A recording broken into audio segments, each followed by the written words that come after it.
Hi guys, welcome back to our channel BA life style.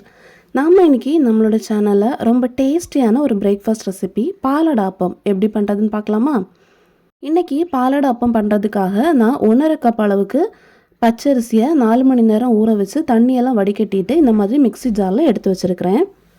இப்போ இது கூட 1 cup அளவுக்கு நம்ம துருவின தேங்காய் ஆட் பண்ணுறோம். கூடவே ஒரு எக்கு ஆட் பண்ணிக்கலாம்.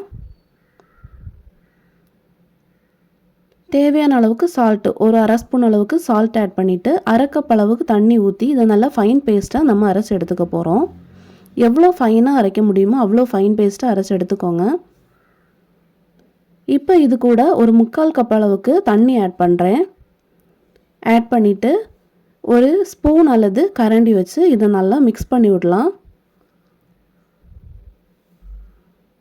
மிக்ஸ் பண்ணி விட்டுட்டு இதை நம்ம நல்லா வடிகட்டி எடுக்க போகிறோம்.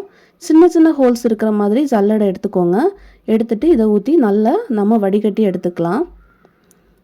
நீங்கள் வடிகட்டும் போது வேஸ்டேஜ் அதிகமாக இருக்கிற மாதிரி இருக்குது அப்படின்னா நீங்கள் ஒரு வாட்டி கூட அதை மிக்சியில் நல்லா கிரைண்ட் பண்ணிவிட்டு நம்ம வடிகட்டி எடுத்துக்கலாம். இந்த மாதிரி பண்ணலைன்னா நம்ம அரிசியை தனியாக அரைச்சி எடுத்துகிட்டு அப்புறமா தேங்காய் பால் ஆட் பண்ணி அந்த மாதிரியும் பண்ணலாம். இப்போ பாருங்கள், மாவு இந்த மாதிரி தான் இருக்குது. 1.5 கப் அரிசிக்கு நான் மொத்தமாக 1.25 கப் அளவுக்கு தண்ணி ஆட் பண்ணியிருக்கேன். இந்த மாதிரி தண்ணியாக தான் மாவு வரணும். இன்றைக்கி நான் ஆப்ப சட்டியில் தான் ஊற்றி எடுக்க போகிறேன். நீங்கள் தோசை கல்லில் கூட ஆப்பம் ஊற்றிக்கலாம். இந்த மாதிரி ஊற்றிட்டு நல்லா இந்த மாதிரி கரைக்கி விடலாம். இந்த ஆப்பம் வேகிறதுக்கு ரொம்ப குறைவான நேரம் தான் ஆகும். மேக்ஸிமம் 1 நிமிஷம் தான் ஆகும். ஒரு மூடி போட்டு மூடி நம்ம இதை வேக வைக்க போகிறோம். ரொம்ப சீக்கிரமாகவே இந்த ஆப்பம் ரெடி ஆயிடும். ரொம்ப டேஸ்டியாகவும் இருக்கும். இப்போ பார்த்திங்கன்னா நம்ம ஆப்பம் சூப்பராக ரெடி ஆயிடுச்சு. இந்த மாதிரி எல்லா மாவையும் ஊற்றி நம்ம ஆப்பம் ரெடி பண்ணி எடுத்துக்கலாம். அவ்வளோதான், நம்மளோட பாலடை ஆப்பம் சூப்பராக ரெடி ஆயிடுச்சு. சிக்கன் கிரேவி, வெஜ்ஜு குருமா கூட இது சூப்பர் காம்பினேஷனாக இருக்கும். கண்டிப்பாக எல்லோரும் வீட்டில் இதை ட்ரை பண்ணுங்கள். நான் இப்போ ஒரு ஆப்பத்தை ஓப்பன் பண்ணி காமிக்கிறேன் பாருங்கள்.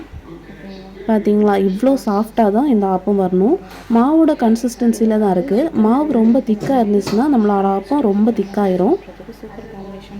நம்மளோட சேனலை மறக்காமல் சப்ஸ்கிரைப் பண்ணுங்கள்.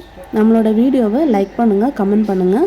உங்களோட ஃபேமிலி அண்ட் ஃப்ரெண்ட்ஸுக்கு மறக்காமல் ஷேர் பண்ணுங்கள்.